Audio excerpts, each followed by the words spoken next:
Melalui kitab suci, para rasul memberi kabar tentang masa depan dan peristiwa-peristiwa yang akan terjadi hingga hari kiamat.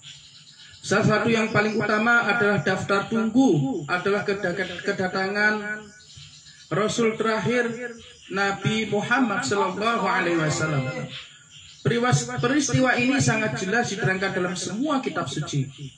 Nabi Musa alaihissalam memberi kabar tentang kedatangan Mesias dan Rasul terakhir kepada Bani Israel. Selama ribuan tahun mereka menanti. Ketika keduanya datang, mereka tetap menanti karena beberapa alasan. Mereka tidak suka mengenali keduanya dan tidak mau menerima keduanya. Mereka tetap menanti karena mereka percaya kepada sabda Nabi Musa alaihissalam. Sedikit sekali dari mereka yang menyatakan kebenaran, tetapi dengan itu mereka dikucilkan.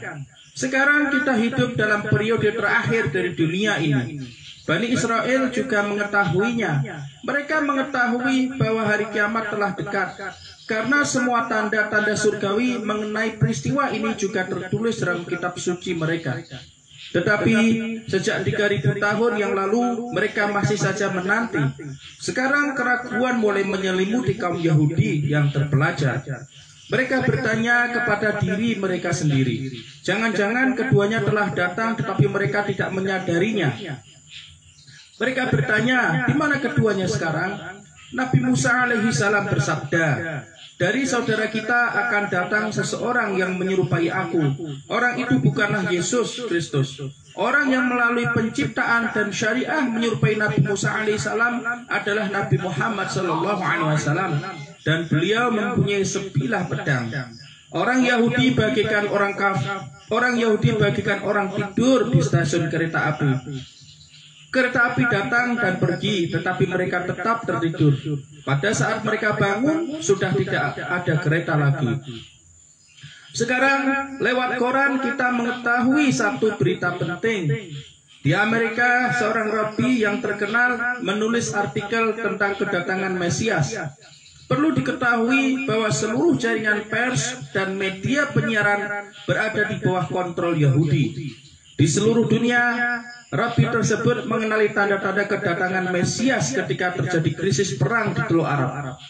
Suatu perang yang sangat besar akan datang dan setelah perang tersebut dunia akan menjadi damai. Tetapi yang sekarang merupakan kali kedua bagi turunnya Nabi Isa alaihissalam. Orang-orang Yahudi telah melewatkan kedatangan pertamanya. Sebelum kedatangannya yang kedua ini akan muncul antikristus. Tuhan menguji mereka sekarang. Peristiwa itu memerlukan persiapan selama 7 bulan dan akan terjadi pada bulan Syawal setelah Ramadan. Perang tersebut akan berlangsung selama 3 bulan. Lebih dari itu, dunia tidak akan sanggup menanggungnya. Sungguh perang yang sangat mengerikan. Siapa yang bisa selamat hingga selesainya perang, dia akan mengalami hari-hari penuh kedamaian. Tidak perlu berkhalwat untuk mencapai stasiun surgawi. Kalian tidak perlu berkhalwat untuk mencapai stasiun surgawi kalian. Karena perang itu akan sangat berat dan pengalaman dan pemandangan yang didapat sangat mengerikan. Jadi kalian bisa membayangkan di masa damai begini, di masa mudah seperti ini, artinya kita masih bisa majelisan, makan, minum, cengengesan. Ini kita nggak kuat misalnya. Atau menjadi orang munafik misalnya. Bagaimana di masa nanti? Tidak ada makan, tidak ada minum, hidupnya berpindah-pindah, tidak ada kontrakan, tidak ada rumah, semuanya salju. Dan hidupnya itu dikejar-kejar pasukan Freemason, pasukan Dajjal. Itu beneran, bukan bayangan, beneran, bukan imajiner. Belum lagi dikejar-kejar sama segala sesuatu yang dikirim oleh Dajjal, oleh setan. Termasuk terjadinya suatu musibah besar yang dikirim oleh Gusti Allah Subhanahu wa taala untuk terjadinya batas waktu dunia ini dengan hari kiamat. Tentu setiap orang tidak akan kuat kecuali dia itu terbiasa rekoso atau susah payah di masa tenang seperti ini, di masa damai seperti ini. Terbiasa mujahadah itu berusaha payah. Mujahadah itu wajahidu fisabilillah. Jahid Jadi begitu ya, insya Allah. Makanya, nah insya Allah kita diberi kekuatan, kita jangan menyenyakan di waktu damai ini. Kita diberi kekuatan untuk majlisan, kita masih Bismillah. Syukur-syukur amalan kita bikin amalan Bismillah. Gitu ya. Nah sekarang aja kita paling cuman ngeluh, uang kita habis, kita bingung mau beli makan, uang kita habis, bingung mau beli obat, ya. Begitu toh. Di waktu itu nggak ada uang selamanya, karena dalam waktu satu malam itu semua bank akan rata dengan tanah, dan uang itu memang nggak berlaku lagi, karena itu produk dari Yahudi, Freemason. Jadi nah, hari ini kita terbiasa bisa bertahan dalam situasi yang sulit, artinya walaupun kita nggak punya uang, kita kadang makan, kita kadang enggak, kita kelaparan, tapi kita tetap fokus majelisan, tetap beribadah, fardu maupun nawafil atau sunnah. Syukur-syukur kita buat amalan-amalan harian yang lain, maka di waktu itu insya Allah tidak akan diam, insya Allah akan memberikan semua itu kembali kepada kita. Makanya apa yang kita tanam saat ini kita akan menuai di masa itu kalau kita masih hidup, atau apa yang kita tanam di dunia kita akan menuai di alam-alam berikutnya. Alam kubur pun diambil kisah, insya Allah pasti selamat, insya Allah. Ketika Sayyidina Mahdi alaihissalam menghentikan perang, dengan segera jalan menjadi terbuka dan semuanya akan selamat. Jadi ini yang dimaksud kemarin di mana Magelang, Indri bilang, oh ya, saya kesetrum megang emas, saya kesetrum megang Gus. Ini maksudnya begini, listrik itu kan penemuan dari manusia, walaupun itu dari aslinya dari Gus juga, tapi lewat seorang ilmuwan gitu kan. Itu saja bisa membuat ledakan besar. Bagaimana listriknya Gusti Allah, alias kekuatan spiritual dalam hati kita, dalam diri kita, itu akan lebih parah daripada listrik yang pernah ada di dunia ini. Makanya kenapa kok ketika Mahdi datang boleh hanya mengatakan Bismillahirrahmanirrahim, semua listrik langsung hancur, karena kekuatannya tidak sebanding dengan kekuatan listrik yang pernah ada di dunia ini. Dan semua teknologi perang bergantung dengan listrik. Kalau listrik habis, teknologi habis. Itu ya. Sallallahu Nabi Muhammad SAW. Insya Allah, nah kita masih bisa berkumpul, insya Allah. Dibimbing sampai minimal sampai saya meninggal, maksimal sampai kita semua meninggal, atau kita hidup di alam lain, atau masa itu terjadi saya masih hidup, insya Allah masih tetap. Okay. Asal kalian tidak kabur alias melarikan diri, alias disensi, alias jadi hater, alias jadi tukang fitnah. Hanya istiqomah, insya Allah saya tidak akan kemana-mana. Tapi nak kalian tidak istiqomah, saya tidak bisa ditemui lagi. Karena sekarang sudah tidak ada lagi main-main. Oke enggak. Tinggi. Nah, saya tidak mau menyia-nyiakan waktu.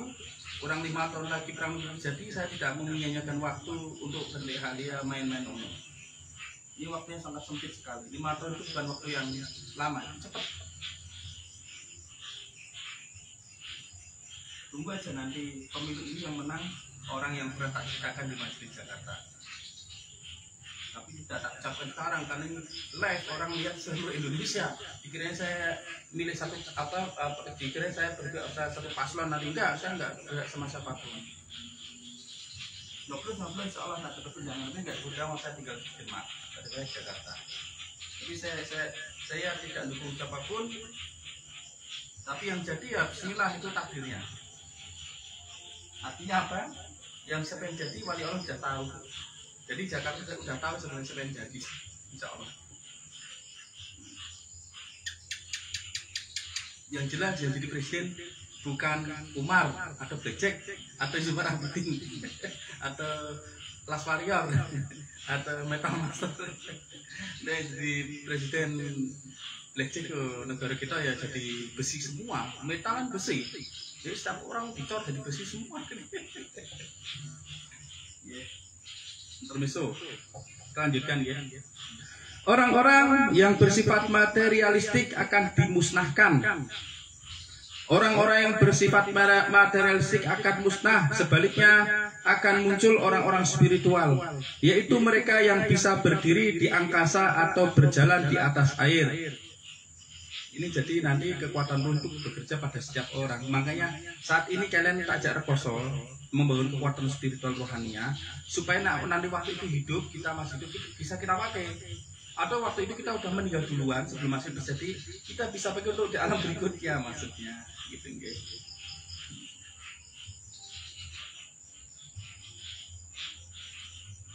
Pada saat itu kekuatan spiritual mereka akan bekerja. Jadi artikel di koran tadi adalah suatu kabar gembira, suatu pernyataan dari Robi untuk seluruh umat manusia. Dia mengatakan bangsa Israel tidak perlu takut, tak perlu takut bagi orang-orang beriman yang menanti kedatangan Nabi Isa alaihissalam, Sang Mesias. Mereka semua akan dilindungi dan semua orang Yahudi yang beriman menantikannya. Umat Kristen juga melakukan hal yang sama. Bedanya jika Yahudi mengharapkan kedatangan Mesias dari bumi, sedangkan Kristen dari langit, dari surga. Umat Muslim mengharapkan kedatangan Sayyidina Mahdi alaihissalam sebelum kedatangan Nabi Isa alaihissalam. Jadi semua orang beragama mempunyai harapan masing-masing. Jadi semua orang beragama mempunyai harapan masing-masing. Tak ada yang bahagia dengan kondisi perang seperti ini. Orang beriman yang sejati, yang selalu disuapi dengan masalah-masalah dari peperangan, berusaha mencari seseorang dengan kekuatan spiritual tinggi untuk menata kehidupan yang baik. Karena mereka tidak sanggup melakukannya, tak seorang pun dapat mengubah kondisi sekarang ini, kecuali orang yang mempunyai kekuatan spiritual yang tinggi yang akan datang menyelamatkan semua orang. Artikel ini adalah suatu peringatan bagi orang-orang yang beriman agar selalu menjaga iman mereka dengan kuat. Jadi yang tak ceritakan tadi kan, sesulit apapun hidup kita, serekoso apapun hidup kita nggak punya uang untuk beli makan, kita tahan lapar, kita mau beli obat nggak bisa kita tahan sakitnya, kita tetap buat amal untuk ibadah. Nah ini maksudnya, ini dinasihat oleh Maulana Nazim seperti ini kalau kita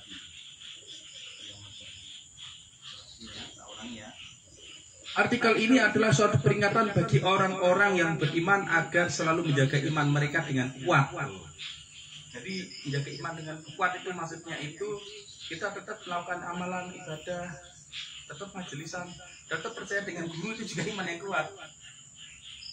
Dalam bimbingan itu juga iman yang kuat, karena Rasul mengatakan wa'tas bihablillah jami'an, berpegang teguhlah pada tali agama Allah dan jangan bercerai-berai. Nah, wali-wali Allah itu talinya Gusti Allah. Amalan-amalan itu cara kita megang kuatnya. Termasuk majelis Fathul Mufajadat ini cara kita megang kuatnya. Okay. Orang mau bilang itu sesat, itu bid'ah, itu majelis sopo, koyo apa tenda ya karpe. Nanti biar mereka jadi tenda di akhirat. Okay. Boleh nak jadi tenda di dunia, enakan mereka karena paling cepat mati. Kalau enggak paling enggak selesai 100 tahun udah mati. Nanti akhirat selamanya. Dari dalam neraka tenda ya terus itu kan. Sampai orang yang bikin itu memaafkan atau ridho. Gimana? Masalah. Selalu Nabi. Insyaallah. Juga bagi orang-orang kafir agar sekali lagi mau menoleh agama surgawi. Jika tidak azab akan datang tanpa bisa dihentikan. Ya kan? Kutukan langit akan datang kan? Tidak terlalu penting untuk melihat berita. Yang penting adalah untuk bersiap-siap terhadap apa yang akan terjadi di masa yang akan datang agar kita bisa menghadapinya. Loh kan? Sekarang kalau kalian diceritakan masa depan, pasti kalian mikir untuk bisa menghadapi masa itu gimana caranya? Makanya kalian diajari caranya. Dan bila diri lah, yang pedang, kasih amalan lah, majlisan lah, itulah. Itu untuk memberikan syair kekuatan rohani atau spiritual. Dan bila diri karena itu sunnah, dan itu kan kalian gunakan. Dan pedang kan semua paling pedang. Tadi kan kalian benar-benar disiapkan kan? Itu. Nah masa itu terjadi udah biasa, udah tahu, udah pernah diceritakan. Persiapan udah selama hidup diajak mujahadah terus ya. Hal itu membutuhkan iman yang kuat. Ya kan? Untuk hidup di masa nanti itu butuh iman yang kuat. Bagaimana cara memproduksi iman? Kata Allah, ya alladzina amanu atii'u wa atii'ur rasul wa ulil amri minkum. Untuk memproduksi iman yang kuat, pertama harus taat pada Allah. Kedua, taat pada Rasulullah. Ketiga, taat pada guru pembimbing. Kalau ulil amri atau orang yang diberikan otoritas atau ijazah untuk membimbing kita, iman yang kuat untuk bisa menghadapinya. Pasti wali atau pembimbing yang ditunjuk atau dilakukan pasti imannya lebih kuat dari kita. Tidak berubah gitu lah, apapun keadaannya itu. Mau diwola awal itu kayak gambar template. Hal itu membutuhkan iman yang kuat. Orang kafir harus dihukum, mereka harus dibersihkan. Artikel ini adalah peringatan dari seorang rabi Yahudi yang terkenal kepada seluruh orang kafir. Hanya iman yang dapat dijadikan tempat berlindung sekarang. Siapa yang beriman dan mengharapkan kedatangannya, dia akan dilindungi. Semoga Allah Subhanahu wa Ta'ala menjadikan kita tergolong orang-orang yang bisa menjumpai Sang Mesias, dan untuk bersama dengannya, jagalah ibadah kalian terhadap Allah Subhanahu wa Ta'ala. Loh ya kan? Jagalah ibadah kalian terhadap Allah Subhanahu wa Ta'ala. Enggak bohong kan? Masyaallah. Allah Ta'ala berhormat Habib, berhormat Israel, Al-Fatihah.